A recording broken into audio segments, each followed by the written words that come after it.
ಸರಿ ಅಥವಾ ತಪ್ಪು ಅಂತ ಜಡ್ಜ್ ಮಾಡೋದಕ್ಕಿಂತ ಪೇರೆಂಟ್ಸ್ ಆಗಿ ನಮ್ಮ ಜವಾಬ್ದಾರಿ ಅವ್ರನ್ನ ಅರ್ಥ ಮಾಡ್ಕೊಂಡು ಮುಕ್ತವಾದ ಒಂದು ಕಮ್ಯುನಿಕೇಶನ್ಗೆ, ಓಪನ್ ಕಮ್ಯುನಿಕೇಶನ್ಗೆ ಅವಕಾಶ ಕೊಡಬೇಕು. ಅವರಲ್ಲಿ ನಾವು ಅವ್ರ ಕಾನ್ಫಿಡೆನ್ಸ್ನ ಗೇನ್ ಮಾಡಿ ಅವ್ರಿಗೆ ಪರ್ಸ್ಪೆಕ್ಟಿವ್ಸ್ನ ಅರ್ಥ ಮಾಡಿಸ್ಬೇಕು. ಅಂದರೆ ಇವಾಗ ನಾವು ಉದಾಹರಣೆಗೆ ಫಾರ್ ಎಕ್ಸಾಂಪಲ್ ನಮಗೂ ಅನಿಸ್ತಿರುತ್ತೆ, ಉದಾಹರಣೆಗೆ ಎಲ್ಲೋ ಒಂದು ಅಂಗಡಿಲಿ ಸ್ವೀಟ್ ನೋಡಿದ್ರೆ ತಿನ್ನಬೇಕು ಅಂತ ಹೋಗಿ ತಗೊಂಡು ತಿನ್ನೋದಿಲ್ಲ, ಬದಲಾಗಿ ನಾವು ವೆಯ್ಟ್ ಮಾಡ್ತೀವಿ. ಯಾಕಂದರೆ ನಮಗೆ ಗೊತ್ತಿರುತ್ತೆ ಇದನ್ನು ಮಾಡಬಾರ್ದು ಅಂತ. ಆ ಥರ ಬರೋದಕ್ಕೆ ಪೇರೆಂಟ್ಸ್ ಆದಂಥವ್ರು ನಾವು ಹೆಂಗೆ ಅವಕಾಶ ಮಾಡಿಕೊಡೋದು, ನೀವು ಹೇಳಿದಲ್ಲ ಓಪನ್ ಕಮ್ಯುನಿಕೇಷನ್ಗೆ, ಮುಕ್ತವಾಗಿ ಮಾತಾಡೋದಕ್ಕೆ, ಏನಿದೆ ಅವ್ರ ಮನಸ್ಸಲ್ಲಿ ಇರೋದನ್ನ ಶೇರ್ ಮಾಡ್ಕೊಳ್ಳೋದಕ್ಕೆ ಅವಕಾಶ ಮಾಡಿಕೊಟ್ರೆ ಈ ಥರ ಎಲ್ಲೋ ಒಂದು ಕಡೆ ತಪ್ಪಾಗುವಂಥದ್ದನ್ನ ನಾವು ತಪ್ಪಿಸೋದಕ್ಕೆ ಸಾಧ್ಯ ಇರುತ್ತೆ.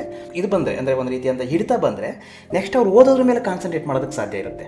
ಇಲ್ಲಾಂದರೆ ಎಲ್ಲ ಸಮಯನ ಇದ್ರ ಮೇಲೆ ವ್ಯಯ ಮಾಡ್ತಿರ್ತಾರೆ ಅಥವಾ ಇದರಲ್ಲೇ ವೇಸ್ಟ್ ಮಾಡ್ತಿರ್ತಾರೆ. ಅಯ್ಯೋ ಇವ್ರು ಏನು ಅನ್ಕೊಂಡ್ಬಿಡ್ತಾರೋ ಅಥವಾ ಇನ್ನೊಬ್ರು ಏನು ಅನ್ಕೊತಾರೋ ಅಥವಾ ನಾನು ಇದನ್ನ ರಿಲೇಷನ್ಶಿಪ್ ಮುಂದುವರಿಸ್ಬೇಕಾ ಬೇಡವಾ, ಅವ್ರಿಗೂ ಡೌಟ್ಸ್ ಬಂದಿರುತ್ತೆ.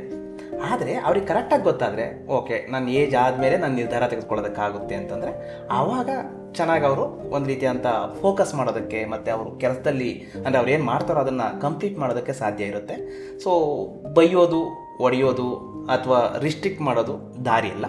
ಬದಲಾಗಿ ಅವ್ರು ಕುಳಿತುಕೊಂಡು ಅರ್ಥ ಮಾಡ್ಕೊಳ್ಳೋದು, ಏನಾದರೂ ಅವ್ರಿಗೆ ಅನಿಸಿದ್ರೆ ಅವರು ಶೇರ್ ಮಾಡ್ಕೊಳ್ಳೋದಕ್ಕೆ ಕೆಲವೊಂದು ಕಡೆ ನಾವು ಅವಕಾಶ ಮಾಡಿಕೊಡ್ತೀವ.